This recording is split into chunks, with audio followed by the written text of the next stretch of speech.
இன்றைக்கி வந்திருக்கக்கூடிய கெஸ்ட் அவருடைய டெஸ்டிமனி பார்த்தீங்கன்னா குழந்தையிலேருந்தே ஆரம்பிக்கிற ஒரு டெஸ்டிமனி. அம்மா நான் பிறந்து 9 மாதத்தில் கேன்சர் வியாதி அவங்களுக்கு வந்துருச்சு. இப்போ சில மாதங்களுக்குள்ளே அவங்க மரித்தும் போயிட்டாங்க. நான் என்னோடய பாட்டியாலையும் மாமாவாலையும் வளர்க்கப்பட்டேன்.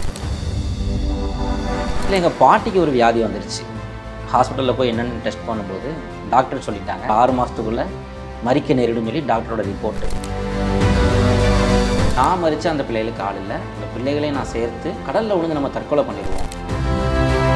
அநேக தெய்வத்தை கும்பிட்டேன், அந்த தெய்வமெல்லாம் என்னை காப்பாற்றலை அப்படின்னு சொல்லிட்டு நாங்கள் ஒரு தெய்வத்தை உங்களுக்கு அறிமுகப்படுத்துகிறோம். அந்த தெய்வம் தான் இயேசு கிறிஸ்து. அவர் உங்களுக்கு நன்மையை செய்வார். என்னுடைய 8th ஸ்டாண்டர்ட் படிக்கும்போது என்னோடய அப்பா மரிக்கிறாங்க. மரிக்கிற வரைக்கும் எங்கள் அப்பா கூட ஒரு 1 hour கூட டைம் ஸ்பெண்ட் பண்ணது கிடையாது. இயேசு சுவாமியோட அன்பை ருசிச்சுது இல்லையா? இந்த குடியோட போதை எந்த அளவுக்கு இருக்குது, இதை நல்ல ஹை லெவலுக்கு பார்த்துட்டு அதோடு நம்ம குடியை விட்டுறணும். இப்போ சர்ச்சுக்கு போனது, ஊழியம் பண்ணது, சர்ச்சுக்கு போனது எல்லாமே அப்படியே ஸ்டாப் ஆச்சு. நான் ஒரு நாள் வாழ்க்கையை ரொம்ப வெறுத்து கஷ்டப்பட்டு வாழ்க்கையே பிடிக்கல, மறிச்சிடுவேன். நல்ல போதையில் இருக்கிறேன். பாட்டில் வடித்து எங்கள் மாமனாரை நான் குத்த போகிறேன்.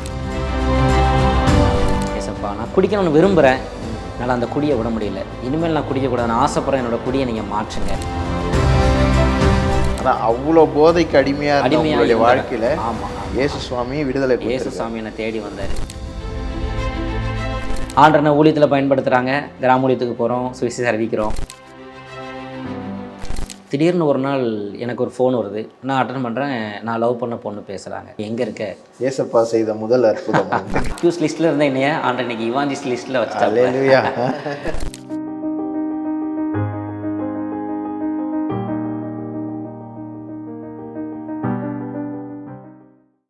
வணக்கம் மக்களே, நான் உங்கள் சாந்தா. அன்யூஷுவல் டாக் வித் சாந்தாவில் நிறைய கெஸ்ட்டை நம்ம பார்த்துட்டு இருக்கிறோம். நிறைய பேரோட வாழ்க்கையில் பார்த்திங்கன்னா சாட்சிகள் சொல்கிறதுக்கு முன்னாடி நான் என்ன சொல்லுவேன்னா, இது குழந்தையிலேருந்தே ஆரம்பிச்சிடலாமா, நீங்கள் எப்படி ஸ்டார்ட் பண்ணீங்க அப்படின்னு சொல்லி. ஆனால் இன்றைக்கி வந்திருக்கக்கூடிய கெஸ்ட்டு அவருடைய டெஸ்டிமனி பார்த்திங்கன்னா குழந்தையிலேருந்தே ஆரம்பிக்கிற ஒரு டெஸ்டிமனி. அவர் இன்றைக்கி ரொம்ப பேருக்கு தெரியாமல் இருக்கலாம். ஏன்னா அவர் ஆண்டவருக்காக செய்கிற காரியம் குறைவாக இருக்கலாம் மேபி. ஆனால் அவர் வாழ்க்கையில் தேவன் செய்த காரியம் மிகப்பெரியது. கட்டாயமாக இந்த ஒரு சாட்சி எவ்வளோ பேருக்கு நான் தாய் தகப்பன் இல்லாமல் இருக்கிறேன், அன்பு செய்ய யாருமே இல்லை, என்னை நேசிக்க ஒருத்தருமே இல்லை அப்படின்னு சொல்லி போதைக்கும் இல்லை ஏதாவது உலக பிரகாரமான அன்பையும் தேடி போகிற ஒவ்வொருத்தருக்கும் இந்த சாட்சி உயிருள்ள சாட்சியாக பேசும். Praise the Lord. ஜோசப், எப்படி இருக்கீங்க? நல்லா இருக்கேன். நல்லா இருக்கீங்களா? நல்லா இருக்கேன். தேவன் உங்கள் வாழ்க்கையில் அவ்வளோ பெரிய காரியங்களை செஞ்சுருக்கிறார். அதான் நான் இன்ட்ரோவில் சொன்ன மாதிரி நீங்கள் தேவனுக்காக செய்கிறது வேணால் குறைவாக இருக்கலாம், ஆனால் தேவன் உங்கள் வாழ்க்கையில் செய்தது மிகப்பெரிய காரியமாக இருக்குது. அதுக்காக நீங்கள் தேவனுக்காக நிறைய காரியங்களை இப்போ செய்யறதுக்கு முயற்சி பண்ணிட்டுருக்கீங்க. நிறைய பாடல்களை வெளியிட்டிருக்கிறீங்க. சொல்லுங்கள், உங்களோட வாழ்க்கை இந்த குழந்தை பருவத்துலேருந்தே சாட்சியாக இருக்குது. நான் எப்போவுமே எல்லாரையும் கேட்பேன், இதெல்லாம் பேசுறதுக்கு முன்னாடி உங்களுடைய குழந்தை பருவத்தை சொல்லுங்கள். ஆனால் சாட்சியே பார்த்தீங்கன்னா உங்களுடைய குழந்தை பருவத்துலேருந்து தான் இருக்குது. சொல்லுங்கள். என்னோடய பெயர் இயற்பெயர் சந்தனமூர்த்தி. என்னுடைய அப்பா பேர் ராமச்சந்திரன். என்னோடய அம்மா பேர் நாகலட்சுமி. நான் 3வது மகனாக, அவங்க கடைசி மகனாக நான் பிறந்தேன். என்னோடய அம்மா நான் பிறந்து 9 மாதத்தில் அவங்களுக்கு கேன்சர் வியாதி அவங்களுக்கு வந்துருச்சு. அது பாதிக்கப்பட்ட சில மாதங்களுக்குள்ளே அவங்க மரித்தும் போயிட்டாங்க. நான் என்னோடய பாட்டியாலையும் மாமாவாலையும் வளர்க்கப்பட்டேன். என்னோட மாதம் எத்தனாவது மாதத்தில் இருக்கும்போது? ஒரு 1.5 வயது 2 வயது இருக்கும்னு நினைக்கிறேன். அம்மா இறக்கும்போது 9 மாதத்தில். ஆனால் அவங்களுக்கு அந்த வியாதி வந்துருச்சு. நான் பிறந்த 9 மாதத்தில். நான் 2-2.5 வயசு தான் இருக்கும்னு நினைக்கிறேன். நான் அவ்வளோதான் இருக்கும், அதுக்கு மேலே இல்லை. அவங்க மறிச்சிட்டாங்க. என்னோடய அம்மா முகம் எனக்கு தெரியாது. ஆமாம், எங்கள் பாட்டியும் என்னோடய மாமாவும் தான் என்னை கொண்டு போய் வளர்த்தாங்க. அதாவது அம்மாவுடைய சகோதரர், அம்மாவுடைய அம்மா, 2 பேர் தான் வளர்த்தாங்க. அப்பா அண்ணன் அக்கா அப்பா கூட இருந்தாங்க. அவங்க வேற ஒரு ஊரில் இருந்தாங்க. பாட்டிக்கு தூத்துக்குடி. இப்போ எங்கள் அம்மா இறந்ததுனால என்னை தூத்துக்குடிக்கு கூப்பிட்டு வந்துட்டாங்க. நான் சின்ன பையன் அப்படிங்கிறதுனால, அவங்களால கவனிக்க முடியாதுங்கிறதுனால என்னோடய அண்ணனும் அக்காவும் அப்பா கூட இருந்தாங்க. எங்கள் பாட்டிக்கு மொத்தம் 6 பிள்ளைங்கள், எங்கள் அம்மாவோட சேர்த்து 6 பிள்ளைகள். ஃபஸ்ட்டு எங்கள் பாட்டியோட கணவர் எங்கள் தாத்தா மறைச்சிட்டாங்க. பயங்கரமாக குடிப்பார் அவர் குடித்து அந்த ஹார்ட் அட்டாக் அவர் மறித்து போயிட்டார். அப்புறம் எங்கள் அம்மாவோட அக்கா, அண்ணன் ஒவ்வொருத்தராக சாபம், பயங்கரமான சாபம் எங்கள் குடும்பத்தில். ஒவ்வொருத்தராக மறித்து போயிட்டாங்க. ஒரு குறுகிய காலம் இருப்பாங்க, திடீர்னு வியாதி, மரணம், இப்படி மறிச்சிருவாங்க. இயேசு சுவாமியை வணங்கினவங்க இல்லை. இல்லை, பயங்கரமான பக்தி வைராக்கியமான இந்து குடும்பம். எங்கள் தாத்தா, எங்கள் அப்பா, எங்கள் பாட்டி எல்லாம் இந்து கோவில்களில் பூஜை செய்யக்கூடிய பணியில் இருந்தவங்க. நிறைய கோவில்களுக்கு போய் பக்தி வைராக்கியமாக இருந்த குடும்பம். கடைசியில் எங்கள் அம்மாவும் மறிச்சிட்டாங்க. எங்கள் மாமா, ஒரே ஒரு குழந்தை, மாமா மட்டும் இருக்கிறாங்க. கடைசி இப்போ எங்கள் பாட்டிக்கு இருக்கிறாங்க. இப்போது என்னையும் வளர்க்குறாங்க. இந்த ஸ்டேஜில் எங்கள் பாட்டிக்கு ஒரு வியாதி வந்துருச்சு. எங்கள் பாட்டி ஹாஸ்பிட்டலில் போய் என்னென்னு டெஸ்ட் பண்ணும்போது டாக்டர் சொல்லிட்டாங்க, உங்களுக்கு ஒரு வியாதி, பயங்கரமான வியாதி வந்திருக்கு. மோசனும் யூரினும் உங்களை அறியாமல் நீங்கள் இந்த உலகத்தை விட்டு சீக்கிரமாக ஒரு குறுகிய காலம், ஒரு 6 மாதத்துக்குள்ளே மறிக்க நேரிடுன்னு சொல்லி டாக்டரோட ரிப்போர்ட்டு. எங்கள் பாட்டிக்கு விரக்தி, வாழ்க்கையில் கணவனும் மறிச்சிட்டாரு, 5 பிள்ளைகள் மறிச்சிட்டாங்க. 5 பிள்ளைகள் இயற்கை மரணம் கிடையாது, ரொம்ப கொடூரமான வியாதியால், பயங்கரமான, அது ஏற்றுக்கொள்ள முடியாத ஒரு நிகழ்வு. அப்படி மறித்து போயிட்டாங்க. இப்போ அந்த 2 சின்ன பசங்களை நான் வளர்க்குறேன். இப்போ சின்ன பசங்கன்னா மாமாவும் சின்ன வயசு தான். என்ன வயசு இருக்கும்? என்னோட ஒரு 10 வயசு மூத்தவங்களா இருப்பாங்க அவங்க, அவ்வளோதான். சரி சரி சரி. 10-12 வயசு மூத்தவங்களா இருப்பாங்க. நான் கை குழந்தை 2 வயசு 2.5 வயசு தான் இருக்கும். அதான் நீங்கள் ஒரு 3 வயசு இருக்கீங்கன்னா மாமா வந்து ஒரு மாமாவுக்கு 13-14 வயசு தான் இருக்கும். அப்போ 2 பேரும் சின்ன பசங்க. இவங்களை நான் பார்க்கணுன்ட்டு இருக்கிற சூழ்நிலை எனக்கு இப்படிப்பட்ட வியாதி வந்துருச்சு அப்படின்ட்டு ரொம்ப அவங்க வெக்ஸ் ஆகிட்டாங்க, வாழ்க்கையை வெறுத்துட்டாங்க. இந்த 2 பசங்க இருக்கிறாங்க, இவங்களையாவது நம்ம வளர்த்துருவோமே, வளர்த்து ஆளாக்குவோம் அப்படின்னு சொல்லி நினச்சிட்டு இருந்த நேரத்தில் இந்த சூழ்நிலை. இப்போ தான் வீட்டுக்கு வந்து பார்க்குறாங்க. வீட்டை சுற்றிலும், எங்கள் வீடு பெரிய வீடுலாம் இல்லை, அதிகபட்சம் ஒரு 10க்கு 10 இருக்கும். அதே தான் பெட்ரூம், அதான் கிச்சன், அதில் தான் நாங்கள் வாழ்ந்துட்டு இருந்தோம். அந்த ரூம்லேயும் ஃபுல்லாக 3 பக்கமும் இந்து படங்கள், இந்து தெய்வங்களோட படங்களை வச்சு வணங்கிட்டு இருந்தாங்க. எங்கள் பாட்டி வந்து இந்த படங்கள்லாம் பார்க்குறாங்க. நான் இவ்வளோ நாள் உங்களை தானே கும்பிட்டேன், பக்தி வைராக்கியம் உங்களை கும்பிட்டேனே, எவ்வளவோ காரியங்களை செய்தனே, என்னுடைய கணவர், 5 பிள்ளைகள் எல்லாரும் மறிச்சிட்டாங்க, கடைசியாக நான் இந்த பிள்ளைகளை வளர்ப்பேன் அப்படின்னு நினைக்கிற காலத்தில், அந்த சூழ்நிலையில் எனக்கு இப்படி ஒரு வியாதியா, நீங்களாம் என்ன தெய்வங்கள், அப்போ உங்களை நான் இவ்வளோ நாள் கும்பிட்டு என்ன பிரயோஜனம் என்னோடய வாழ்க்கையில், நீங்கள் எனக்கு ஏதாவது நன்மை செய்யலையே, ஒரு நன்மையும் எனக்கு செய்யலையே, விரக்தி ஆயிடுச்சு, என்னோடய வாழ்க்கையில் எந்த நன்மையும் நீங்கள் செய்யலை அப்படின்ட்டு அது மேலே ஒரு வெறுப்பாகி இருக்கிற ஃபோட்டோவை பூரா அடித்து நொறுக்கிட்டாங்க. பாட்டிக்கு வந்து 5 பிள்ளைகள், கணவர் மறிக்கும் போது 5 பிள்ளைகள் மறிக்கும் போது இல்லாத கோபம் இப்போ உங்க 2 பேரை வளர்க்க முடியல, ரொம்ப அதாவது உச்சக்கட்ட கோபமாயிட்டு இப்போ வியாதி வேற வந்துருச்சு. அவங்களுக்கு வியாதி வேற வந்துருச்சு, எதற்குமே வழி இல்லாத சூழ்நிலை, வாழ்க்கையே எந்த பக்கமும் போக முடியாது. அப்படிப்பட்ட சூழ்நிலையில் தெய்வத்தை தான் பார்க்குறாங்க. ஏன்னா அந்த தெய்வத்தை தான் பக்தி வைராக்கியமாக கும்பிட்டாங்க, அவங்க நம்பினாங்க, அநேக காரியங்களை தெய்வத்திற்காக செஞ்சுருக்காங்க. ஆனால் இது காப்பாற்றலையேங்கிறப்போ அந்த ஒரு வெறுப்பில், எனக்கு நன்மை செய்யாதத ஒரு தெய்வமே இல்லை இது அப்படின்ட்டு எல்லா பணங்களையும் அடிச்சு நொறுக்கி ஒரு சாக்கில் போட்டுட்டு, எங்கள் வீட்டு பக்கத்தில் ஒரு பெரிய பக்கில் ஓடை உண்டு, இந்த பக்கில் ஓடையில் கொண்டு இந்த படத்தையெல்லாம் சாக்கோட வீசிட்டு, இனிமேல் நான் வாழக்கூடாது, நான் மறிச்சிட்டேன்னா இந்த 2 பிள்ளைகளை பார்க்குறதுக்கு ஆள் இல்லை, அனாதை ஆயிடுவாங்க. பக்கில் ஓடைன்னா என்னது? பக்கில் ஓடைனா சென்னையில் கூவம்னு சொல்லுவோம் இல்லையா, அதே மாதிரி ஒரு பெரிய சாக்கடை.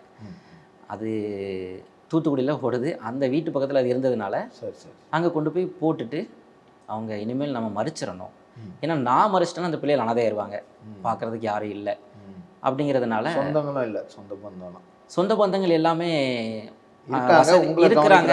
தாத்தா மறிச்சிட்டாங்க, பிள்ளைகள் மறிச்சிட்டாங்க, ஏழ்மையான குடும்பம், விசாரிக்க ஆள் இல்லை. இப்போ பாட்டி என்ன வேலை செஞ்சு உங்களை பார்த்துக்கிட்டாங்க? பாட்டி வீட்டு வேலை பார்த்தாங்க, வீட்டு வேலை 2-3 வீடுகளில் வீட்டு வேலை பார்த்தாங்க. சரி. அவங்களோட எண்ணம் அதுதான், நான் வீட்டு வேலை பார்த்தாவது இந்த 2 பிள்ளைகளையும் வளர்த்துருவேன். பணத்தை பற்றி கூட அவங்க கவலைப்படலை, தைரியத்தோடு உங்களை வளர்க்கலாம்னு நினைக்கும் போது இப்போ வியாதி வந்து உங்களை வளர்க்க முடியாமல் போயிடுச்சு. அந்த மாதிரி இதில் தான் விரக்தி ஆயிடுச்சு. இன்னும் நான் மறிச்ச அந்த பிள்ளைகளுக்கு ஆள் இல்லை. ஸோ அந்த பிள்ளைகளையும் நான் சேர்த்து, அவங்களுக்கு தெரியலை என்ன எப்படி மறிக்கிறதுன்னு சொல்லி. அப்போ தூத்துக்குடியில் கடல் ஃபேமஸ், தூத்துக்குடினாலே கடல் தான். இப்போ கடலில் விழுந்து நம்ம தற்கொலை பண்ணிடுவோம் அப்படின்னு சொல்லிட்டு, நாங்கள் இருந்த இடம் வந்து அழகேசபுரம், எங்கள் தெரு அழகேசபுரத்தில் இருந்து 3-4 கிலோமீட்டர் இருக்கும் கடல். நடந்து போய்கிட்டு இருக்கிறாங்க. நடந்து போய்கிட்டு இருக்கும்போது ஒரு என்னை தூக்கிட்டு என்னுடைய மாமாவை கையில் பிடிச்சிட்டு நடந்து போயிட்டுருக்குறாங்க. இந்த உலகத்தில் யாருமே இல்லை, 3 பேரும் மறிக்கலான்னு. ஏன்னா அவங்களும் உயிரோட இருந்தால் வியாதியால் மறைச்சிருவாங்க, உங்களை பார்த்துக்கிறது யாரும் ஆள் இல்லை. அவங்க மறைச்சதுக்கப்புறம் அவங்க மட்டுமே தற்கொலையும் பண்ண முடியாது. ஸோ 3 பேரும் மறிச்சிருவோம், யாருக்கும் யாரும் இல்லை அப்படிங்கிறதுனால போய்கிட்டு இருக்கும்போது ஒரு 2 பேர் எங்கள் பாட்டியை வழிமறித்து கேட்குறாங்க. ஏன்னா இவங்க அழுதுகிட்டே போயிட்டு இருந்ததுனால என்ன பாட்டி எதுக்காக அழுதுட்டு போகிறீங்க கேட்டோன்னா எங்கள் பாட்டி எல்லா கதையும் சொல்கிறாங்க ஆரம்பத்துலேருந்து. அப்போ அவங்க சொல்கிறாங்க, நாங்கள் உங்கள் கதையெல்லாம் கேட்டோம், ஆண்டவராகி இயேசு கிறிஸ்துன்னு சொல்லி ஒருத்தர் இருக்கிறாரு. நீங்கள் சொன்னீங்க அநேக தெய்வத்தை கும்பிட்டேன், அந்த தெய்வமெல்லாம் என்னை காப்பாற்றலை அப்படின்னு சொல்லிட்டு. நாங்கள் ஒரு தெய்வத்தை உங்களுக்கு அறிமுகப்படுத்துகிறோம், அந்த தெய்வம் தான் இயேசு கிறிஸ்து.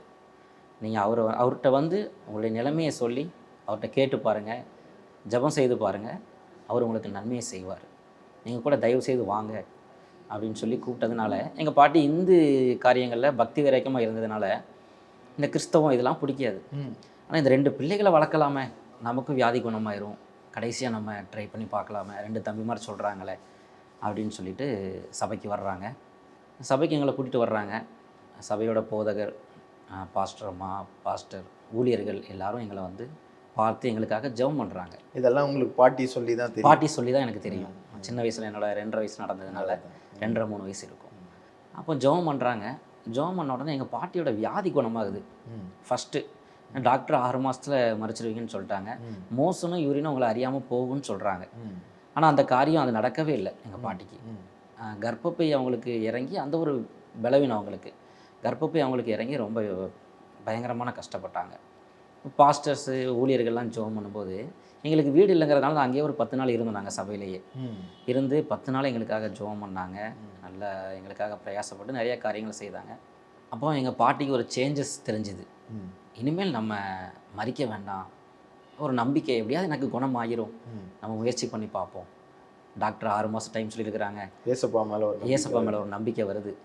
அப்போ சரி நம்ம பிள்ளைகளுக்காக நம்ம இருக்கலாமே, நம்ம ஃபாலோ பண்ணுவோம், ஒன்றும் செய்ய வேண்டாம்னு சொல்லிட்டு அப்படியே அந்த ஏழ்மையிலேருந்து அந்த சபையிலேருந்து எங்களுடைய வாழ்க்கையை திரும்ப புதிதாக ஸ்டார்ட் பண்ணுறோம். அதுக்கப்புறம் ஒரு சின்ன வீடு பார்த்து நாங்கள் அந்த வீட்டில் இருக்கிறோம். ஏற்கனவே இருந்த வீடை தான் மறிக்க போகிறோன்னு சொல்லிட்டு எல்லா ஜாமானையும் அந்த இந்து படங்கள்லாம் அடிச்சு நொறுக்கிட்டு வீட்டுக்காரங்கிட்ட சொல்லிட்டு இவங்க வர்றாங்க. வாடகை வீடு தான்? வாடகை வீடு. வாடகை வீடு. எங்களுக்கு பாத்திரங்கள், வீட்டில் உள்ள பொருட்கள் எதுவுமே பெருசாக இருந்தது கிடையாது, வைக்கவும் முடியாது. ஏன்னா 10க்கு 10 ரூம் தான். இப்போ வீடே வாழ்க்கையே புதுசு தான். வாழ்க்கையே புதுசு ஆண்டவர் எங்களுக்கு ஸ்டார்ட் பண்ணுறாரு எங்களுடைய வாழ்க்கையை. அப்போ அதுக்கப்புறம் ஒரு வீடு பார்த்து, அதே அழகேசபுரத்தில் ஒரு வீடு பார்த்து நாங்கள் இருக்கிறோம். எங்கள் மாமா 6th ஸ்டாண்டர்ட் படித்தாங்க. என்னை வளர்க்கணும் அப்படிங்கிறதுனால எங்கள் பாட்டிக்கு இந்த மாதிரி வியாதி வந்துருச்சு. அப்போ இனிமேல் வேலை பார்க்க முடியாது, வீட்டு வேலைகளுக்கு போக முடியாது. என்னோடய தாய் மாமா, என்னோடய அம்மாவோட தம்பி, அவங்க இனிமேல் நான் படிக்க போகலாமா, மருமகனை வளர்க்கணும், உங்களையும் பார்க்கணும், நான் அதனால் இனிமேல் நான் வேலைக்கு போகிறேன் அப்படின்னு சொல்லிட்டு எங்கள் மாமாவோட, எங்களோட ரிலேட்டிவ், அவங்க கோல்டு செயின் மோதிரம் அந்த மாதிரிலாம் பண்ணுவாங்க. அப்போ எங்கள் மாமாவோட ரிலேட்டிவ் அவங்க அந்த தங்க பட்டறைக்கு வேலைக்கு போகிறாங்க. நான் அங்கே போய் வேலை பார்த்து அந்த சம்பளத்தை வச்சு அவங்க 2 பேரையும் பார்த்துக்கிறேன் அப்படின்னு சொல்லிட்டு ஸ்கூலில் 6th மேலே அவங்க படிக்க முடியல. என்னால் என்ன வளர்க்கணும், அம்மாவை பார்க்கணும் அப்படிங்கிறதுனால 6th இருந்து அவங்க படித்து வேலைக்கு போனாங்க. அப்படின்னு நாங்கள் போய்கிட்டே இருந்தோம். மாமா வேலை பார்த்து எங்கள் 2 பேரையும் பார்த்துக்கிட்டாங்க. நானும் ஸ்கூலில் படிச்சுட்ருக்கிறேன். சின்ன வயசுலேருந்து ஏழ்மை, தரித்திரம் இப்படியே இருந்துட்டு இருந்துச்சு. ஆனால் ஃபஸ்ட்டு எங்கள் பாட்டிக்கு வியாதி குணமாயிருச்சு பூரணமாக. அந்த 6 மாதம் டாக்டர் டைம் சொன்னாங்க.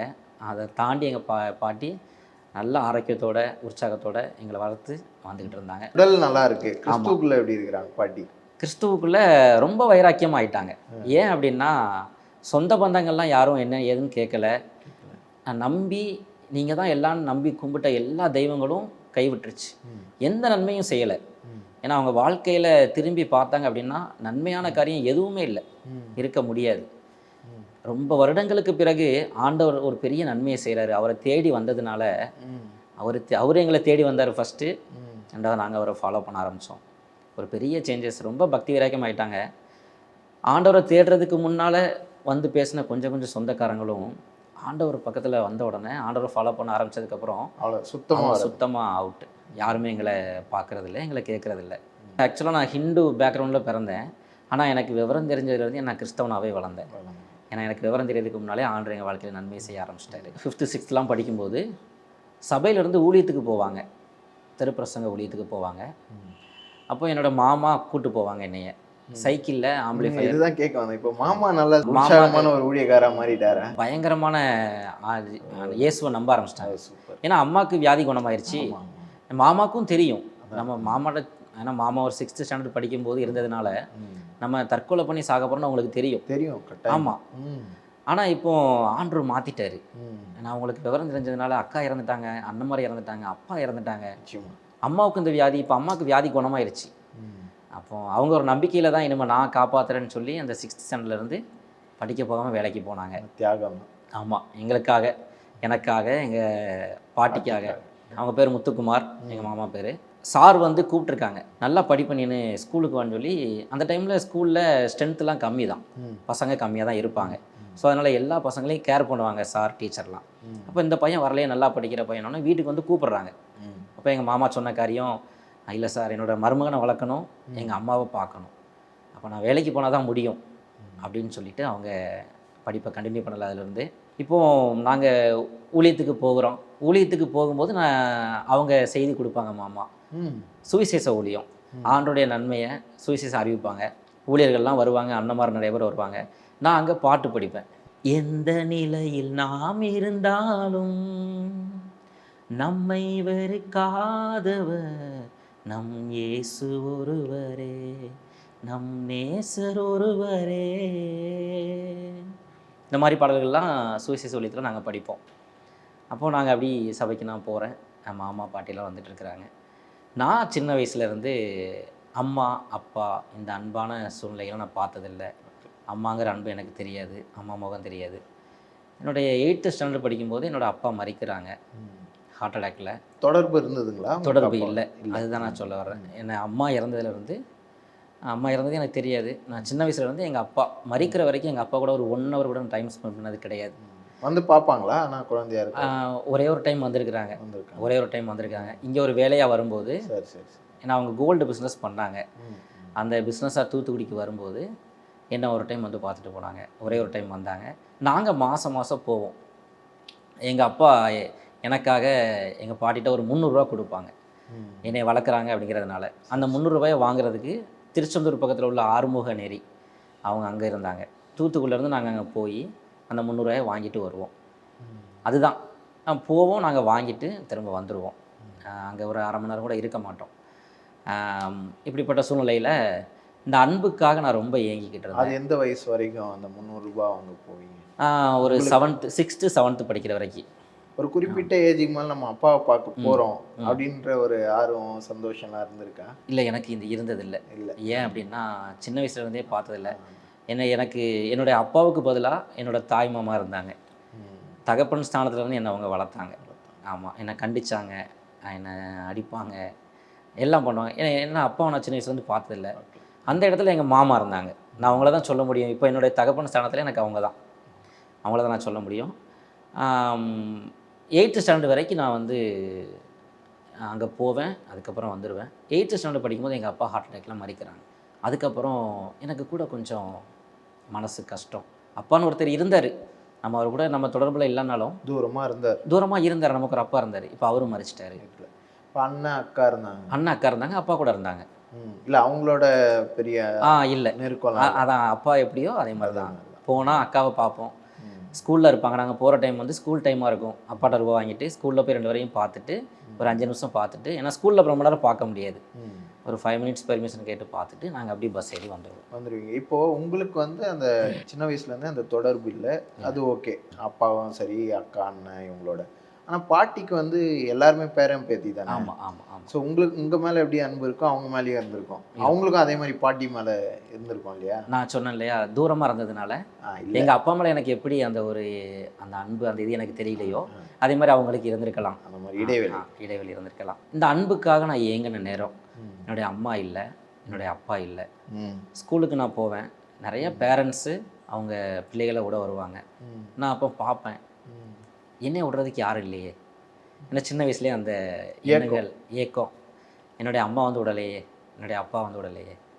எங்கள் பாட்டி வாரத்தில் சில நாட்கள் சாப்பாடு கொண்டு வந்து தருவாங்க, சில நாட்கள் நான் சத்துணவில் சாப்பிடுவேன், சில நாட்கள் கொண்டு போவேன்.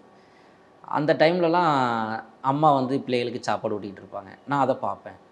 எங்கள் அம்மா இருந்தால் எனக்கு வந்து சாப்பாடு கொடுத்துருப்பாங்களே அப்படின்னு யோசிப்பேன். ஈவினிங் பார்த்திங்கன்னா அப்பா வந்து கூப்பிட வருவாங்க பிள்ளைகளை. எங்கள் அப்பா கூட நான் இருந்திருந்தேன்னா, எங்கள் அப்பா இருந்திருந்தேன்னா இப்படிப்பட்ட சூழ்நிலாம் இருந்திருக்குமே அப்படி நிறையா ஏங்கியிருக்கேன் அன்புக்காக. 9th ஸ்டாண்டர்ட் நான் படிக்கிறேன்.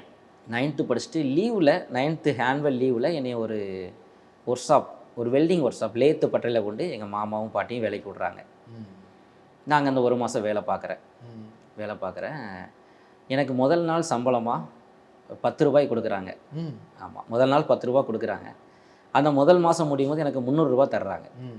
அப்போ நான் வாழ்க்கையிலேயே ஒரு ரூபாய் நான் அன்றைக்கி தான் பார்க்குறேன். ம். என்னோட உங்களோட கையில் சொந்த பணம். சொந்த பணம். ம். அப்போ அந்த ரூபாய் பார்த்த உடனே என்னோடய வீட்டுக்கு நைட்டு புரோட்டாலாம் வாங்கிட்டு போகிறேன் நான். ம். அப்போது இதுக்கிடையில் எங்கள் மாமாவுக்கு திருமணமாகி ம். அவங்க அத்தை, ம். எங்கள் மாமா திருமணம் முடிச்சது ஒரு தாய் தகப்பன் இல்லாத ஒரு பெண்ணை முடிச்சுட்டு வந்தாங்க அத்தை. ம். அவங்களுக்கு ஒரு குழந்தை பிறந்து நாங்கள் எல்லாம் ஒன்றா தான் இருக்கிறோம். ம். நான் வீட்டுக்கு எல்லாம் வாங்கிட்டு போகிற முத நாள் எனக்கு ரொம்ப சந்தோஷம். நைட்டு நான் யோசிக்கிறேன், நம்ம வேலை பார்த்தா நமக்கு காசு கிடைக்கும். ம். நம்ம இன்றைக்கி பரோட்டா வாங்கிட்டோம், பரோட்டா வாங்கி சாப்பிட்ருக்கோம், நம்ம கையில் பணம் இருக்குது. அப்போ நம்ம வேலை பார்த்தா காசு இருக்கும், நம்ம என்ன வேணாலும் செய்யலாம். இனிமேல் நம்ம படிக்க போகக்கூடாது. எதுக்காக அப்படின்னா, சின்ன வயசுலேருந்து ஏழ்மையிலே வளர்ந்ததுனால என்னோட 7th 8th வரைக்கும் நான் கட்டப்பைன்னு சொல்லுவாங்க, அந்த பையில் தான் நான் வந்து ஸ்கூலுக்கு நோட்டு புக் கொண்டு போயிருக்கேன். எனக்குன்னு பேக் கிடையாது, ம். எனக்குன்னு ஒரு தனிப்பட்ட முறையில் எந்த காரியமும் கிடையாது. எனக்கு கிறிஸ்மஸ்க்கு ஒரு ட்ரெஸ்ஸு, நியூ இயருக்கு ஒரு ட்ரெஸ் அவ்வளோதான் இருக்கும்னு நினைக்கிறேன். சில டைமில் அதுவுமே இருக்காது. எங்கள் மாமா கொஞ்சம் பெருசாக எடுத்து கொடுப்பாங்க, ஏன்னா வளர்கிற பையன், ரொம்ப அதிகமாக எடுக்க முடியாது. ஏன்னா எல்லாம் ஏழ்மை அந்த சூழ்நிலையில் இருந்ததுனால ஒரு ட்ரெஸ் இருக்கும். நான் ஒரு கிறிஸ்மஸுக்கெல்லாம் ஒரு ட்ரெஸ்ஸு போட்டிருந்தேன், எனக்கு முட்டு வரைக்கும் இருந்துச்சு. நான் உள்ளே இன் பண்ணிவிட்டு சர்ச்சில் போய் நின்னேன் நான். அந்த மாதிரி காரியங்கள்லாம் நிறையா இருந்ததுனால எனக்கு இந்த பணம் பார்த்த உடனே நம்ம படிக்க போகக்கூடாது, நம்ம வேலைக்கு போகணும் அப்படின்னு சொல்லி அன்றைக்கி நான் முடிவு பண்ணேன். எங்கள் மாமா சொல்கிறாங்க, பாட்டி சொல்கிறாங்க, சர்ச்சில் உள்ள அண்ணன்மாரெலாம் சொல்கிறாங்க, நீ படி தம்பி, ஒரு 10th வரைக்கும் படிச்சிருமா, உன்னுடைய வாழ்க்கை நல்லாயிருக்கும் அப்படின்னு சொல்கிறாங்க. ஆனால் நான் ஒரே முடியாது. எல்லாரும் ரொம்ப வலுக்கட்டாயமாக என்னை கொண்டு 10th படிக்க வைக்கிறாங்க. நல்லா படிச்சிங்களா? 9 வரைக்கும் நல்லா நான் எனக்கு தெரிஞ்சு 6th 7th வரைக்கும் நல்லா படிச்சிருப்பேன். அதுக்கப்புறம் நான் சேட்டை தான். ஆமாம், பயங்கர சேட்டை. அதுவும் ஒன்று, சின்ன வயசில் ரொம்ப சேட்டையும் பண்ணுவேன். நீங்கள் பாட்டிக்கு கஷ்டத்தை கொடுக்குறாங்களா உங்களுக்கு? சின்ன வயசில் நான் அப்படி இல்லை, கஷ்டம் கொடுக்குற மாதிரி இல்லை. ஆனால் வளர்ந்ததுக்கப்புறம் நிறைய கஷ்டம் கொடுத்தேன். நான் அந்த வேலைக்கு போக ஆரம்பித்ததுக்கப்புறம் 10th ஒரு 3 மாதம் போனேன். அதுக்கப்புறம் நான் இனிமேல் படிக்க போக மாட்டேன்னு சொல்லிட்டு அதே இடத்துக்கு வேலைக்கு போகிறேன். வேலைக்கு போகும்போது எனக்கு நல்லா, நம்ம வேலை பார்த்தா நமக்கு காசு கிடைக்குது, அப்போ நம்ம வேலை படிச்சுட்டா இன்னும் அதிகமாக கிடைக்கும் அப்படிங்கிற எண்ணத்தில் நான் அந்த வேலையில் ரொம்ப இன்ட்ரெஸ்ட்டாக இருக்கிறேன். எங்கள் ஓனர் நைட் வேலை பார்ப்பாங்க, நான் அவங்க கூட இருப்பேன். மற்ற எல்லோரும் போயிடுவாங்க, நானும் அவர் மட்டும் இருப்போம். காலையில் சீக்கிரம் வர சொன்னால் நான் சீக்கிரம் போயிடுவேன். அந்த கம்பெனியோட சாவி என்கிட்ட ஒன்று உண்டு. நான் போய் காலையில் திறந்து தூத்து பெருக்கி வச்சு ரொம்ப இன்ட்ரெஸ்ட்டாக இருப்பேன், ஆர்வமாக இருப்பேன். என்னோடய ஆர்வத்தை பார்த்து எங்கள் ஓனரும் எனக்கு என் மேலே ரொம்ப பிரியமாக இருந்தாங்க. எனக்கு நல்ல தொழில் சொல்லி கொடுத்தாங்க. அப்போது எனக்கு நிறைய சம்பளம் கிடச்சிது, நிறைய காசு கிடச்சிது. இப்போ அன்பில்லாத அன்புக்காக ஏங்கின ஒரு பையன் நான், பணம் இல்லாமல் தரித்திரத்தில் ஏழ்மையில் வாழ்ந்த பையன் நான். இப்போ இந்த பணம்லாம் நிறைய வரவும் ஃப்ரெண்ட்ஸு எனக்கு சேர்றாங்க, புது புது நண்பர்கள் சேர்றாங்க. அந்த தொழில் ரீதியான நண்பர்கள், வெளியுள்ள நண்பர்கள், எல்லா நண்பர்களுமே கெட்ட பழக்கம் உள்ள நண்பர்கள். சிகரெட்டு, குடிப்பழக்கம், அந்த மாதிரி. என்கிட்ட பணமும் இருக்குது, நண்பர்களும் இருக்கிறாங்க. அப்போது என்னோடய மாமா அவங்களுக்கு திருமணம் ஆனதுனால அவங்க குடும்பத்தை கவனிக்கணும். நிறைய காரியங்கள், மாமா வேலைக்கு போய் அவங்க குடும்பத்தை கவனிச்சிட்டு இருக்கிறாங்க. பாட்டி வயசானவங்க வீட்டில் வேலை பார்த்துட்டு இருக்கிறாங்க.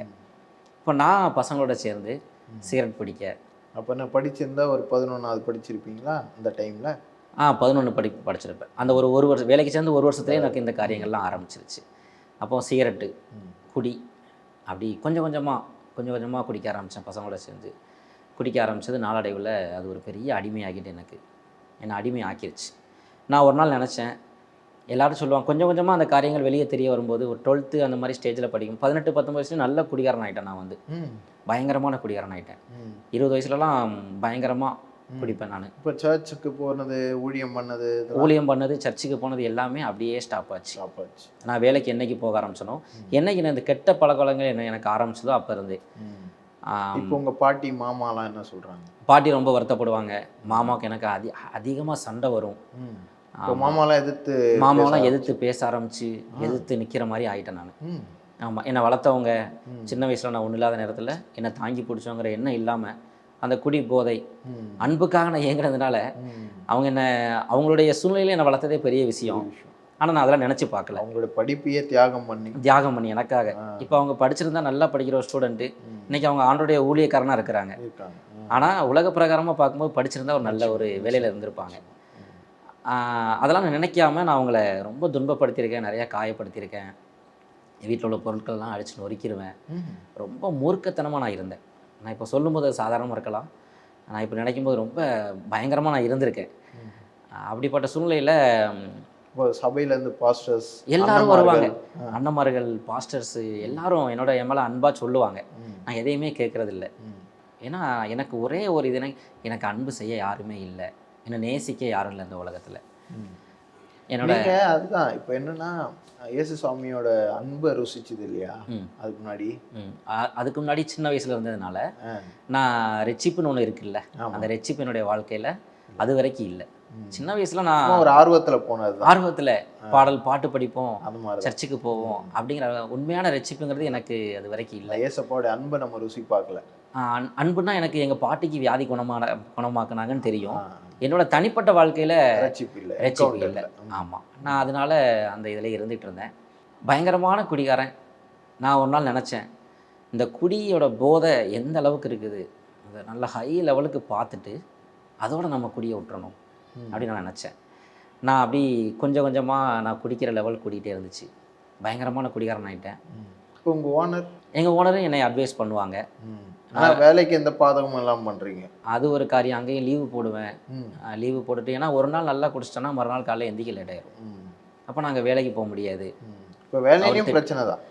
வேலையிலையும் பிரச்சனை தான். ஏன்னா நான் மறுநாள் 2 நாள் லீவு போட்டு போவேன். அப்போ அவர் என்னடா வேலை கெட்டு போகும், நிறைய காரியங்கள். ஆனால் என்னை அவர் அன்போடு ஏற்றுக்கொள்வார். நான் நல்லா வேலை பார்த்தனால, என் மேலே பிரியம் வச்சிருந்தனாலே திட்டுவார், எனக்கு நிறைய அட்வைஸ் சொல்லுவார். நான் திரும்ப என்ன வேலைக்கு நாங்கள் சேர்ந்துருவேன். அடிக்கடி எனக்கும் அவருக்கும் சண்டை வரும்.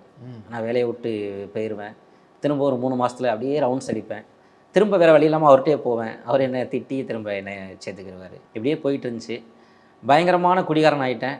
நான் அந்த நினச்ச காரியம் என்றைக்கு இதை விடணும்னு நினச்சனோ, ஹை லெவல் நான் நினச்சிட்டு விட்டுறோன்னு நினச்சேன். ஆனால் அதுக்கப்புறம் நான் நினைக்கிறேன், என்னால் விட முடியலை. தினம் குடிச்சாகணும், குடிக்கிறதா நல்லா இருக்க முடியாது. குடி உங்களை கெட்டியமாக பிடிச்சிருச்சு. இப்போ நான் ஒரு வாரம் வேலை பார்ப்பேன், நல்லா வேலை பார்ப்பேன். எனக்கு கை நிறையா சம்பளம் இருக்கும், நல்லா எனக்கு சம்பளம் கொடுப்பாங்க. நான் வேலை பார்க்குறதுனால அந்த சம்பளத்தை வச்சு 2-3 நாள் நான் குடிச்சு அழிச்சிருவேன். குறைஞ்சது 10 பேராவது என் கூட வருவாங்க. நிறையா பொருள் எல்லாருக்கும் செலவு பண்ணி நல்லா குடிப்பேன், சிகரெட் பிடிப்பேன், தியேட்டருக்கு போயிடுவோம். மறுநாள் காலையில் இந்த சென்னையிலலாம் கணேஷ் கோயிலில் கான்ஸ்ன்னு சொல்லுவாங்க, அது அப்போ பாக்கெட்டே 10 ரூபா தான் நினைக்கிறேன். நான் சனிக்கிழமை 3000 3500 சம்பளம் வாங்கியிருப்பேன் அந்த டைமில். ஆனால் திங்கக்கிழமை காலையில் எனக்கு அந்த ஒரு 10 ரூபா கொடுத்து அந்த பாக்கெட் வாங்குறதுக்கு என்கிட்ட காசு இருக்காது. சண்டே ஒரே நாளில் நான் ஃபுல்லாக செலவு பண்ணிடுவேன். எங்கள் வீட்டுக்கும் நான் காசு கொடுக்க மாட்டேன், நானே ஃபுல்லாக செலவு பண்ணிடுவேன். எங்கள் மாமா ரொம்ப வருத்தப்படுவாங்க, எங்கள் பாட்டி ரொம்ப வருத்தப்படுவாங்க. எதையுமே நான் காதில் ஏற்றுக்கிறதே இல்லை, கேட்குறதே இல்லை. அத்தை என் மேலே அன்பாக இருப்பாங்க. நான் சின்ன வயசில் வந்து பார்த்ததுனால அன்பாக இருப்பாங்க. அவங்க தாய் தகப்பம் இல்லாத ஒரு குடும்பத்திலேருந்து வந்தவங்க, அதனால் அவங்களும் என் மேலே அன்பாக தான் இருந்தாங்க. மற்றபடி மாமா என்னை திட்டுவாங்க, அடிப்பாங்க. என்னை அடிக்கும் போதெல்லாம் வேண்டாங்க, அடிக்காதீங்க அப்படின்னு சொல்லுவாங்க, எனக்கு சப்போர்ட் பண்ணுவாங்க நிறையா. நான் இப்படி போயிட்டு இருக்கும்போது தான் பயங்கரமான குடிகாரன் ஆகிட்டேன். என்னுடைய வாழ்க்கையில் நிறையா கடன் ஆயிடுச்சு. என்ன கடன் வாங்கி ஏன்னா நான் ஒரு நாள் வேலைக்கு போயிட்டு மறுநாள் குடிச்சிட்டு லீவு போட்டுருவேன். அப்போ எனக்கு மறுநாள் குடிக்கிறதுக்கு எனக்கு காசு வேணும். அப்போ நான் யாரையாவது தெரிஞ்சவங்ககிட்ட ஒரு 100 200 இப்படி வாங்குவேன். சில நேரம் 1000 2000 வட்டிக்கு வாங்குவேன். 1000 2000 வட்டிக்கு வாங்கி ஃப்ரெண்ட்ஸுக்கெலாம் செலவு பண்ணுவேன். இல்லை, இப்போ நீங்கள் செலவழித்த ஃப்ரெண்ட்ஸ்லாம் அவங்கள யாரும் உங்களுக்கு செலவு பண்ணலையா? பண்ணுவாங்க. அவங்க நான் பண்ணுற அளவுக்கு அவங்க பண்ண மாட்டாங்க. நான் வந்து எல்லாத்தையும் செலவு பண்ணுவேன், அவங்க கொஞ்சம் கொஞ்சம் செலவு பண்ணுவாங்க. அப்போ கடன் அதிகமாகிருச்சு என்னுடைய வாழ்க்கையில். நான் அப்போவுமே ஒரு 25-24 வயசுலேயே 3 லட்ச ரூபா கடன் வச்சுருக்கிறேன். இந்த குடிக்கிற டைமில் நிறையா சண்டைகள், அடிதடிகள், போலீஸ் கேசஸ் வேறு 2-3 கேசஸ் ஆகிருச்சு என்னுடைய வாழ்க்கையில். இந்த டைமில் தான் நான் எங்களுடைய தூரத்து சொந்தக்காரங்க ஒரு பொண்ணை நான் பார்த்து அவங்கள காதலிக்க ஆரம்பிக்கிறேன். அப்போ அவங்க வீட்டில் அதுவும் வந்துருச்சு. ஆமாம், அந்த பொண்ணு என் மேலே ரொம்ப நேசித்தாங்க என்னைய. அவங்ககிட்ட நான் காதலிக்கிறேன்னு சொன்ன உடனே அவங்க வீட்டில் போய் சொல்லிட்டாங்க. அவங்க என்னை கூப்பிட்றாங்க, அவங்க அம்மா, என்ன தம்பி இப்படி சொன்னியாம என்னுடைய மகள்கிட்ட. அவங்க எனக்கு அக்கா முறை. ஆமாக்கா, நான் விரும்புகிறேன் அவளை. இன்னொன்று கொஞ்சம் நாள் கழித்து நான் போய் வந்திருக்கிறதுனால பேசுகிறதுனால, நான் தாய் தகப்பன் இல்லாமல் வளர்ந்ததுனால, சரி அம்மா இல்லாத பையன் அவனை நல்லா பார்த்துக்கிடுவான். சரி, அது ஓகே. ஆனால் அதுக்கு முன்னாடி தான் நீங்கள் தான் ஊர் ஃபுல்லாக கெட்ட பேர். நான் அதை அவங்களுக்கு தெரியாமையே மேனேஜ் பண்ணிக்கிட்டு இருந்தேன். நான் பயங்கரமான குடிகாரன், எதுவுமே தெரியாது. ஏன்னா அந்த பெண் என்ன நேசிக்கிறா. இப்போ இது வரைக்கும் நம்மளை யாரும் சாப்பிட்டீங்களான்னு கேட்டது இல்லையே. அப்போ ஒரு பொண்ணு கேட்ட உடனே எனக்கு அப்போ நிறைய காரியங்களை மறைக்கிறேன். எவ்வளோ ரொம்ப அன்பாக இருப்பா. அப்போவுமே எனக்கு நிறைய பணம் கொடுப்பா, அவள் கொடுப்பா. நான் அவளுக்கு தெரியாமல் தனியாக ஒரு வேலை ஒன்று எடுத்துருக்கிறேன், அதுக்கு ஒரு 5000 ரூபா தேவைப்படுது, கொஞ்சம் கூட ஜாமான் மெட்டீரியல்லாம் வாங்கணும் அப்படின்னு சொல்லிட்டு உடனே அவள் நம்பி கொடுத்துருக்கா. அவட்டே ஒரு 1 லட்ச ரூபா வரைக்கும் வாங்கியிருப்பேன்னு நினைக்கிறேன். மேரேஜுக்கு முன்னாலேயே எல்லாம் பொய் சொல்லி ஏமாற்றி வாங்கிடுவேன். அது போக எனக்கு அவள் செலவு காசு கொடுப்பா. அவள் ஒரு ஸ்டூடியோவில் ஒர்க் பண்ணான். அவள் வீடியோ எடிட்டிங் இந்த மாதிரி ஒர்க்லாம் பண்ணிகிட்டு இருந்தா மேரேஜுக்கு முன்னால். அங்கே வேலை பார்க்குற பணத்தெல்லாம் எனக்கு கொடுப்பா. அப்போ இவங்க சரி அம்மா அப்பா இல்லாத பையன் நல்ல பையனாக இருக்கிறான், கட்டி வைப்போம் அப்படின்னு சொல்லி அவங்க ஹிந்து ஆனா. நான் சபைக்கு போய் ஆண்டவர் இயேசு தான் தெய்வம் எல்லாம் தெரியும், ஆனால் நான் துன்மார்க்கத்தில் இருக்கேன், ஆனால் அவங்க ஹிந்து. அப்போ எனக்கு மேரேஜ் பண்ணுறேன்னு சொல்லி சொல்கிறாங்க. என்னுடைய ஓனர், நான் வேலை பார்க்குற ஓனர், என்னுடைய தாய் மாமா எல்லோரும் போய் நாங்கள் அவங்ககிட்ட பேசுகிறோம். பேசிவிட்டு மேரேஜ் முடிச்சு வச்சுருவோம், இந்த டேட்டில் ஒரு டேட் ஃபிக்ஸ் பண்ணி மேரேஜ் முடிச்சிடலாம் அப்படின்னு சொல்லி சொல்கிறாங்க. இதுக்கிடையில் பத்திரிக்கைலாம் அடித்து மண்டபத்துக்கெல்லாம் அட்வான்ஸ் கொடுத்து எல்லாம் ரெடியாக இருக்குது. ஒரு நாள் ஃபோனில் எனக்கும் நான் லவ் பண்ண பொண்ணுக்கும் ஒரு சண்டை, வாக்குவாதம். இந்த வாக்குவாதம் முடிச்சு நான் அவங்க வீட்டுக்கு போயிட்டேன். நல்ல போதையில் இருக்கிறேன் நான். வீட்டுக்கு போய் அவங்க அம்மா அப்பா எல்லாரையும் நான் பயங்கரமாக திட்டுறேன். கெட்ட வார்த்தை ரொம்ப மோசமாக நான் போடுவேன். எனக்கு முன்னால் ஒருத்தர் அட்வைஸ் பண்ணால் யோ போயா அப்படின்னு சொல்லி ஒரு கெட்ட வார்த்தை போடுவேன். அந்த மாதிரி நான் இருந்தேன். இப்போ இவங்களை நான் பயங்கரமாக திட்டுறேன். அவங்க வீட்டில் உள்ள கதவெல்லாம் டம்முன்னு அடித்து அவங்க அம்மாவெல்லாம் தள்ளி விட்டுட்டேன். அப்போ அவங்க தெருவே கூடிருச்சு. பக்கத்து வீட்டுக்காரங்களாம் வந்து கேட்குறாங்க, யார் இந்த பையன், என்ன? அவங்களெல்லாம் திட்டி அனுப்புகிறேன், நீ யாரியா என்ன ஏது அப்படின்னு சொல்லிட்டு. இவ்வளோ நாள் கட்டி காத்து மூடி வச்ச எல்லாமே வெளியே தெரிஞ்சிருச்சு. எல்லாமே வெளியே ஆண்டு கொண்டு வந்துட்டாரு. அப்போது நைட்டோட நைட்டாக ஒரு நாள் அகப்படுவானுங்கிற மாதிரி அகப்பட்டுட்டேன் நான். அப்போ அவங்களுக்கு ரொம்ப சாக்கு. இந்த பையனுக்கு நம்ம பிள்ளையை கட்டி வைக்க நினச்சோமே, இவன் இவ்வளோ மோசமானவனா இருக்கானே, ஐயோ இனிமே என் பிள்ளைய வாழ்க்கையை நான் கெடுக்க விரும்பலை அப்படின்னு சொல்லி அவங்க முடிவு பண்ணிட்டாங்க. நைட்டோட நைட்டாக எங்கள் மாமா வீட்டுக்கு போகிறாங்க. நான் அவங்கள பின்தொடர்ந்தே போகிறேன் பைக்கில். அவங்க அம்மாவும் அப்பாவும் போகிறாங்க. பின்னாலே போகிறேன் எங்கள் மாமாட்ட கம்ப்ளைண்ட் பண்ணுறதுக்கு. அங்கே போனால் எங்கள் மாமாட்ட சொல்கிறாங்க, எங்கள் மாமாவுக்கு எனக்கு சண்டையாயிருச்சு. எங்கள் மாமா வீட்டில் உள்ள எல்லா பொருட்களையும் அடித்து நொறுக்கி, வெளியே அந்த பாத்திரம் வளர்க்குறதுக்கு பிளாஸ்டிக் பொருட்கள், வீட்டில் உள்ள சைக்கிள், வண்டி, கிணறு 2 உரம் இருக்கும் ஹைட்டில், கிணத்து உரையை அடித்து நொறுக்கி, கதவு தகர கதவு வெளியே அதெல்லாம் எல்லாத்தையும் அடித்து நொறுக்கிட்டேன். கல் கம்பெல்லாம் வச்சு அடித்து நொறுக்கி நல்ல போதையில் இருக்கிறேன். அந்த இடத்துல வச்சு பாட்டிலை வச்சு எங்கள் மாமனாரை நான் குத்த போகிறேன். இப்படிப்பட்ட பயங்கரமான காரியம் நடந்துருச்சு. இனிமேல் அவனுக்கு நாங்கள் பொண்ணு கொடுக்க மாட்டோம், இனிமேல் என்னுடைய பொண்ணு நல்லா இருக்கணும், இவனுக்கு கட்டி வச்சு அவன் வாழ்க்கையை வம்பாக்க விரும்பலை அப்படின்னு சொல்லிட்டு அவங்க இனிமேல் பொண்ணு தரமாட்டோம், என் வீட்டுக்கு வரக்கூடாது, இந்த தெருவுக்கு வரக்கூடாது, வேலை பார்க்குற இடத்துக்கு போகக்கூடாது அப்படின்னு சொல்லிட்டு பயங்கரமான இதாகிடுச்சு. இப்போ நான் தனிமையாக இருக்கிறேன். அவங்களோட ரியாக்ஷன் இருந்தது? ரியாக்ஷன் எனக்கு தெரியலை. அந்த நைட்டில் நான் போதையில் இருந்தேன். அந்த போதையிலே சண்டை நடந்துச்சு. நான் மாமா வீட்டில் போய் சண்டை போட்டு நான் வீட்டுக்கு போயிட்டேன். திரும்ப அவங்க வீட்டுக்கு போகிறேன். அவங்க வீட்டில் இல்லை, வேறு எங்கேயோ போயிட்டாங்க. எல்லோரும் வேறு எங்கேயோ போயிட்டாங்க. மறுநாள் அவங்கள பார்க்க முடியல. அவளை கொண்டு அவங்க ரிலேட்டிவ் வீட்டில் வச்சுட்டாங்க.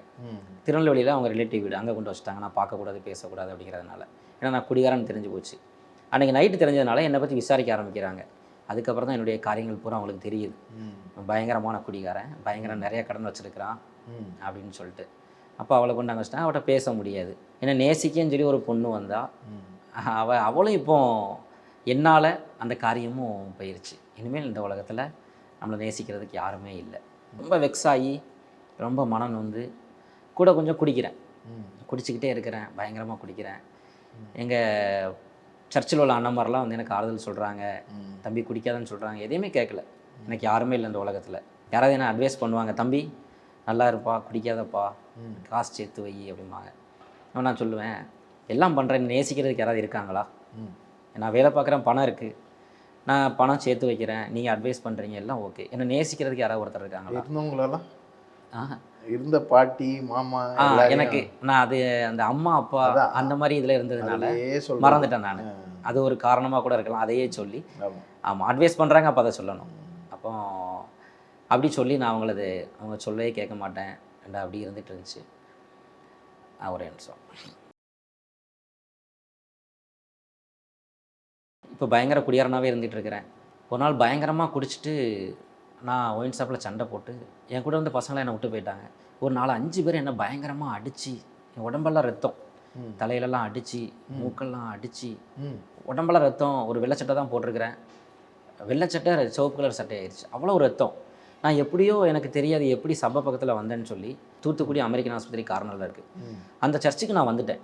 வெளியே ஒரு கரும்புச்சாறு கடை உண்டு, அந்த கடையில் அவர் பார்த்துட்டு இது அந்த பாட்டியோட பேரன்ல ம். இப்படி வந்து நிற்கிறான்னு சொல்லி நேராக பாஸ்டர்கிட்ட போய் சொல்லி பாஸ்டர் வெளியே வந்து என்னை அடிக்கிறதுக்கு பசங்க நிறைய ஆயுதங்களோட நிற்கிறாங்க வெளியே. ம். நிறைய ஆயுதங்கள் என்னை அடிச்சிட்டாங்க ஆல்ரெடி, நான் எப்படியோ ஓடி வந்துட்டேன். ம். ஏன்னா அவங்க தேடி திரும்ப அங்கே நிற்கிறாங்க. ம்.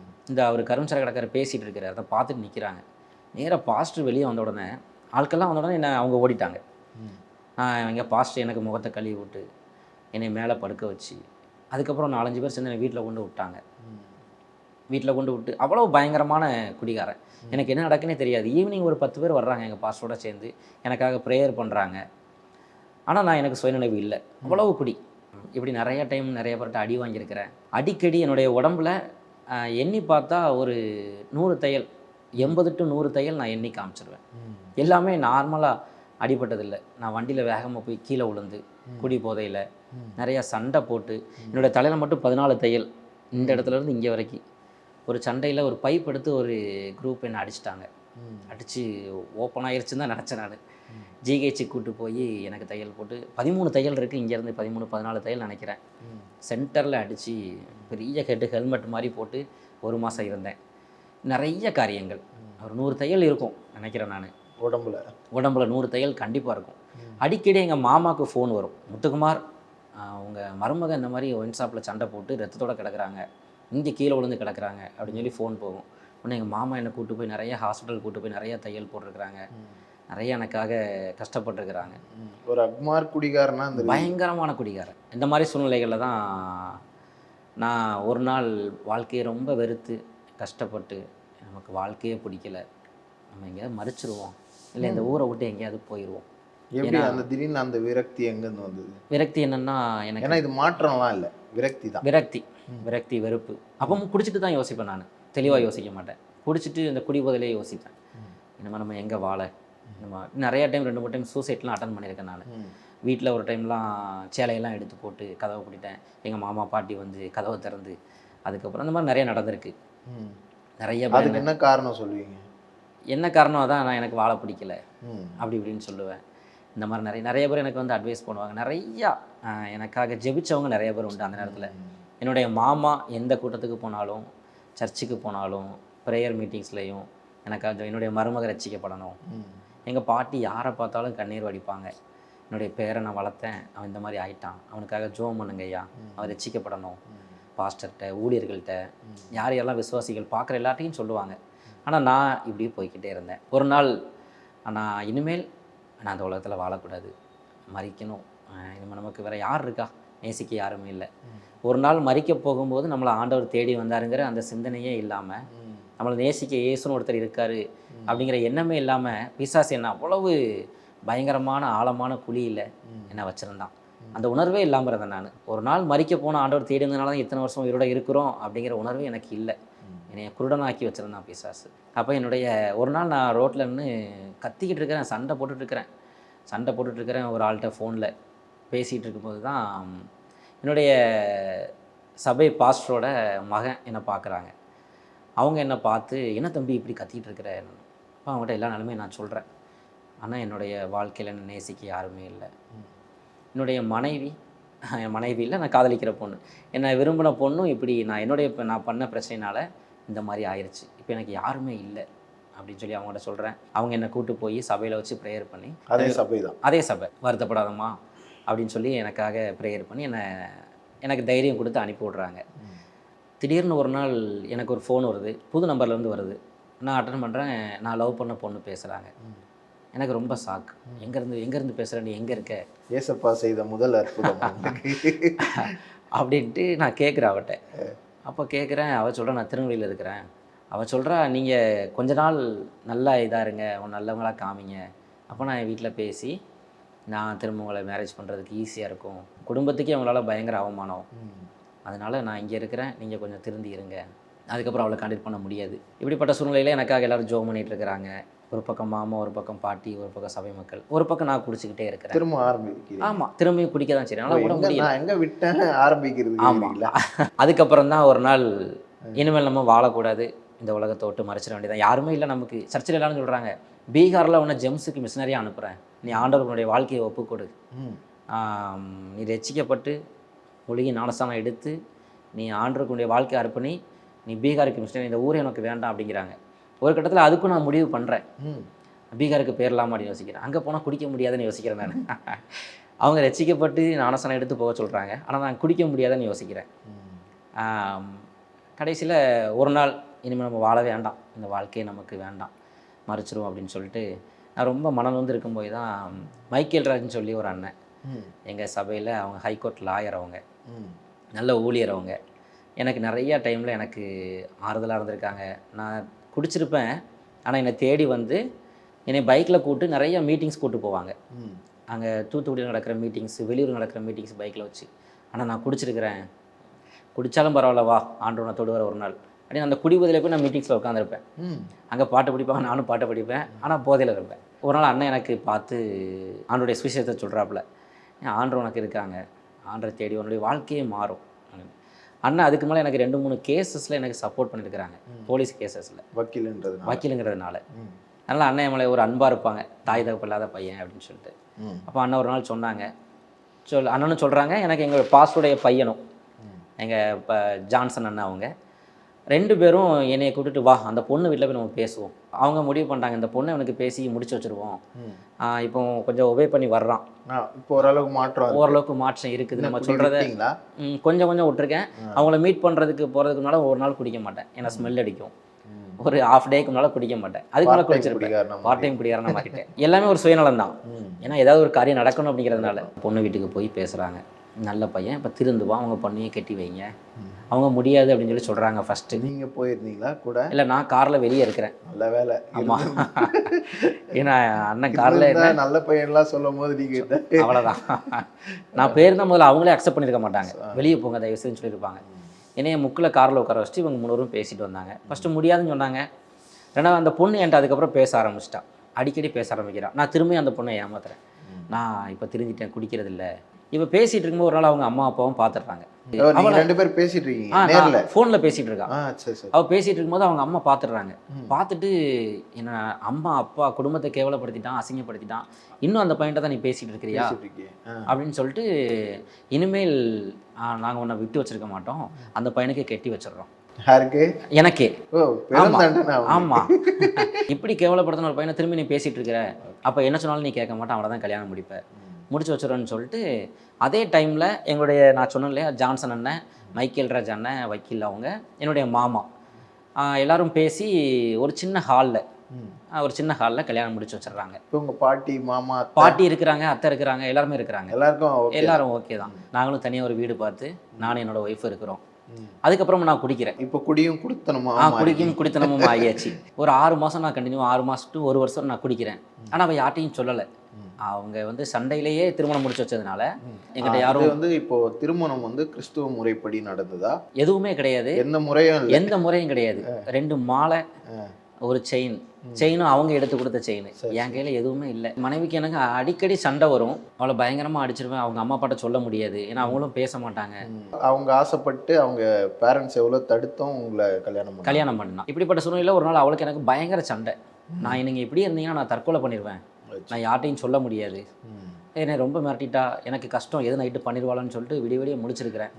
ஏன்னா அவள் ரொம்ப என்னால் கஷ்டப்பட்டா 1 வருஷத்தில். நான் அப்போ ஒரு முடிவு பண்ணேன், என்னை நேசிக்க சின்ன வயசுலேருந்து ஆள் இல்லை, யாருமே இல்லை. இப்போ இவ தான் நேசிச்சா, இப்போ இவளும் என்னால் எதிர்த்து ஆயிடக்கூடாது, என்னால் அவளுக்கு எது நடந்துடக்கூடாது அப்படின்னு சொல்லிட்டு நினச்சிட்டு நானே விரும்புகிறேன், இனிமேல் நான் குடிக்கக்கூடாது ஏசப்பா, என்ன நீங்கள் மாற்றணும். ஆமாம், ஜெபம்லாம் பண்ணுவீங்க? ஜெபம் பண்ண மாட்டேன். அன்னைக்கு தான் நான் இப்போ ரொம்ப நாள் கழிச்சு நான் ஜெபம் பண்ணுறேன். ஏன்னா அவள் தான் என்னை நேசிச்சா, என்ன சாப்பிட்டீங்களான்னு கேட்டிருக்கா, என் மேலே அன்பு செஞ்சவ அவள் தான். அப்போ அவளுமே இப்போ தற்கொலை பண்ணிடுவேன், நீங்கள் எனக்கு வேண்டாங்கிற மாதிரி பேசுகிறாள் அப்படின்னு சொல்லிட்டு நான் ஆண்டவர்கிட்ட போய் முட்டாங்கால் போட்டு சபையில் போய் ஜெபம் பண்ணுறேன்.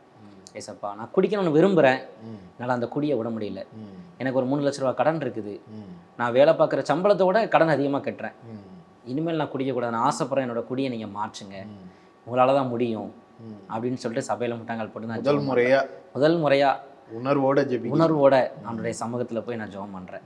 அதுக்கு மறுநாள்லேருந்து எனக்கு கொஞ்சம் கொஞ்சமாக மாற்றம் ஏற்படுது, நான் மாறுறது எனக்கே தெரியுது. என்னுடைய கணேஷ் கோயிலை ஃபஸ்ட்டு நான் விட்டுட்டேன், அதை நான் போடலை. 2வது சிகரெட்டு, ஆனால் குடி மட்டும் கண்டினியூ ஆகிட்டு இருக்கு. கொஞ்சம் கொஞ்சமாக ஆண்டு விடுதலை கொடுத்து ஒரு நாள் நிச்சயமாக பூரணமாக எனக்கு விடுதலை கொடுக்குறாரு. நான் ஒரு நாள் ஒயின் ஷாப்புக்கு போகிறேன். போய் நான் போகிறேன், என்னால் குடிக்க முடியலை. ஏதோ ஒன்று பண்ணுது. நான் டெய்லி ஜோம் பண்ணிகிட்டு இருக்கிறேன், ஏசப்பா எனக்கு குடியிலேருந்து விடுதலை கொடுங்கன்னு சொல்லிட்டு. எனக்கு குடிக்க முடியல. டக்குன்னு யோசிக்கிறேன், நம்ம நல்லா இருக்கணும், 4 பேரை போல நல்லா வரணும், நம்ம மனைவிக்கு தான் ஆயிடக்கூடாது, நம்ம குடும்பமாக இருக்கணும் அப்படின்னு சொல்லிட்டு. 2வது அவங்க வேற கன்சீவ் வேறு ஆயிடுறாங்க இந்த ஸ்டேஜில். அப்போ எல்லாத்தையும் ஃபேமிலியா சர்ச்சுக்கு போறீங்களா, அவங்கள கூட்டு போறீங்களா? அவங்க கூட்டு போகலன்னா குடிக்கிறதுனால நீயே குடிகாரனா இருக்க, நீ எதுக்கு சர்ச்சுக்கு போற, என்ன பிரயோஜனமும் கிடையாது, நான் வரமாட்டேன் அப்படின்றவாங்க. நான் கம்பேர் பண்ணி கூப்பிடுவேன், 1 வாரம் மட்டும் வா லாவண்யா, நான் எனக்காக வா, ஏதாவது நினைப்பாங்க வாயேன் அப்படின்னு சொல்லிட்டு. ஏன்னா திருமணமானதுலேருந்து நான் குடிக்காத மாதிரி சபையில் காமிச்சிட்டு இருக்கிறேன். அதனால அவங்களை கூப்பிட அவங்க வரமாட்டாங்க. ஒரு நாள் ஆண்டவர் எனக்கு பூரணமாக விடுதலை கொடுத்தாரு. கொஞ்ச நாள் அவர் வெயிட் பண்ணி பார்க்குறேன், நல்லா குடியை விட்டுட்டேன். இப்போ அவள் சபைக்கு நான் கூப்பிட்றேன், வர்றா.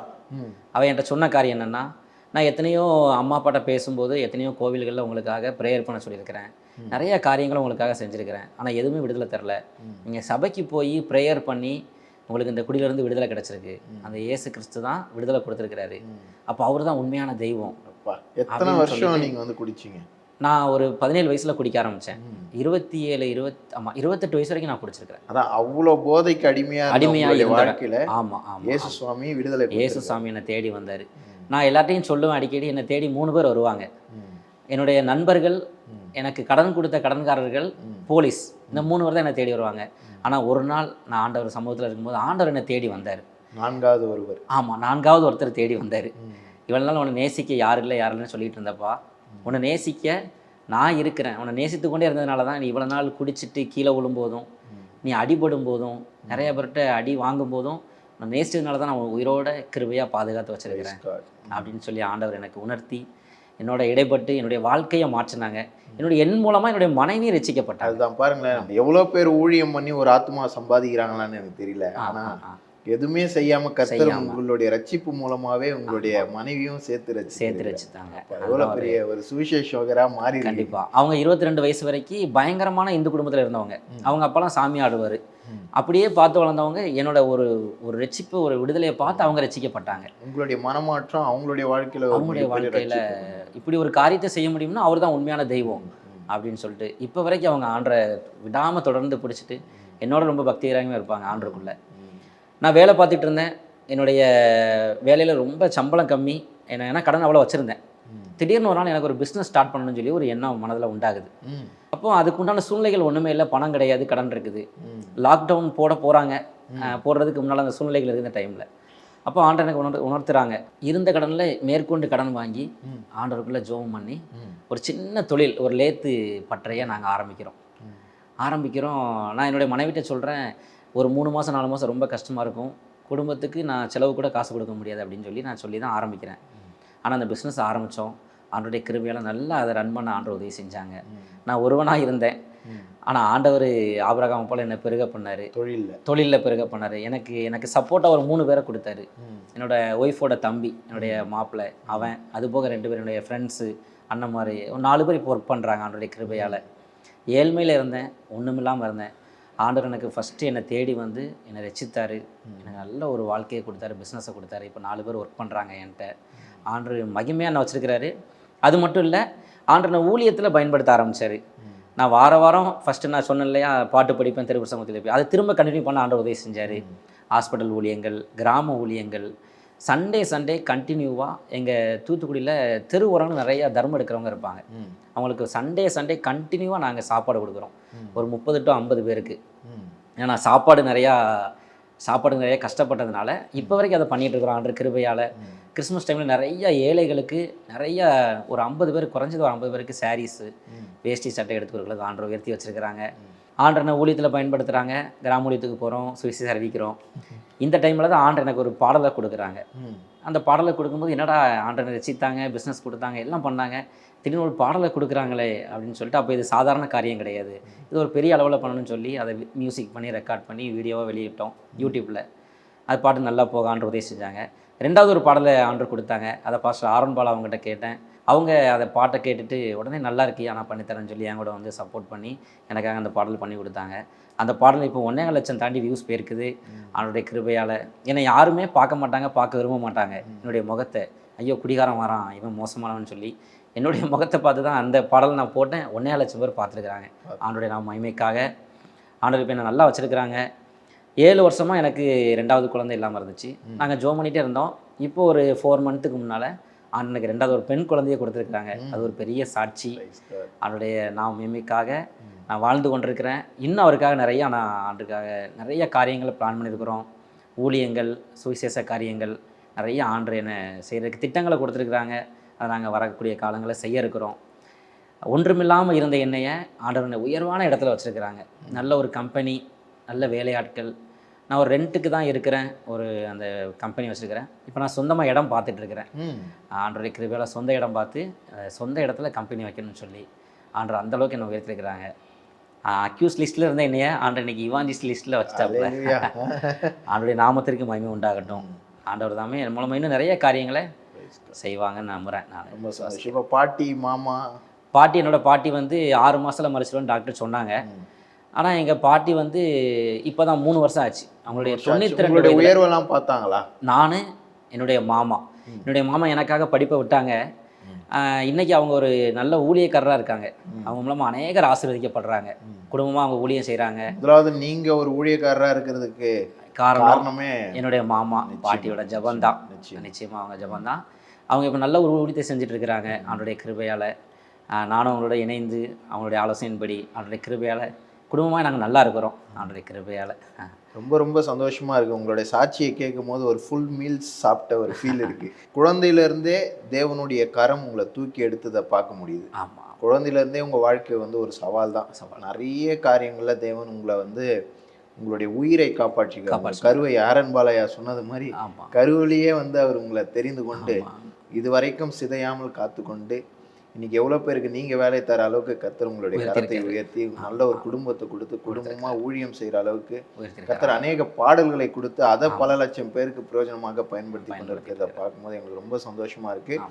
கட்டாயமாக உங்களுடைய இந்த டெஸ்டிமனி நிறைய பேருக்கு இன்றைக்கும் குடியினால் போதையினால் இது விடவே முடியாது, இந்த போதையை நான் விடணும்னு நினச்சாலும் என்னால் விட முடியல அப்படின்னு பார்த்துட்டு இருக்கிற ஒவ்வொருத்தருக்கும் இது வந்து ஒரு சவால் நிறைந்த ஒரு சாட்சியாக இருக்கும். ஏன்னா ஜீவனுள்ள சாட்சியாக நீங்கள் அதுக்கு இருக்கீங்க. கண்டிப்பாக இயேசு சுவாமி என்னால் இதை விட முடியல, இதுக்கு உதவி செய்யுங்கன்னு கேட்கும் போது ஆண்டவர் அதில் விடுதலை தராரு. விடுதலை தந்தது மாத்திரம் அல்ல, இன்னைக்கு சாட்சியாக ஜீவனோட பயன்படுத்தி ஆசீர்வாதமாக வச்சிருக்கிறாரு. என்ன நேசிக்க யாரும் இல்லை நான் சொல்லிட்டு இருந்தேன். நம்மளை நேசிக்க உண்மையாகவே இயேசு உண்மையாகவே நம்ம நேசிக்கிறார். இதை பார்க்குறவங்க எல்லாருக்கும் ஆண்டவருடைய நாமத்தினால சொல்கிறேன், நம்மளை நேசிக்க ஒருத்தர் இருக்கிறாரு, ஆண்டவராக இயேசு கிறிஸ்து.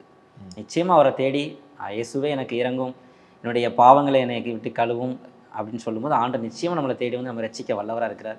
அதற்கு நான் ஒரு ஜீவனுள்ள சாட்சி. ஒன்றுமில்லாமல் இருந்து ஆண்டவனை உயர்த்தி ஆசீர்வாதமாக வச்சிருக்கிறாரு. ஆமென். ரொம்ப ரொம்ப சந்தோஷம். Thank you brother. God bless you. உங்களோட தொடர்ந்து உங்களுடைய எல்லா முயற்சிக்கும் எங்களுடைய ஜபங்களும் வாழ்த்துக்கள். கண்டிப்பாக. தேங்க்யூ. Praise Lord.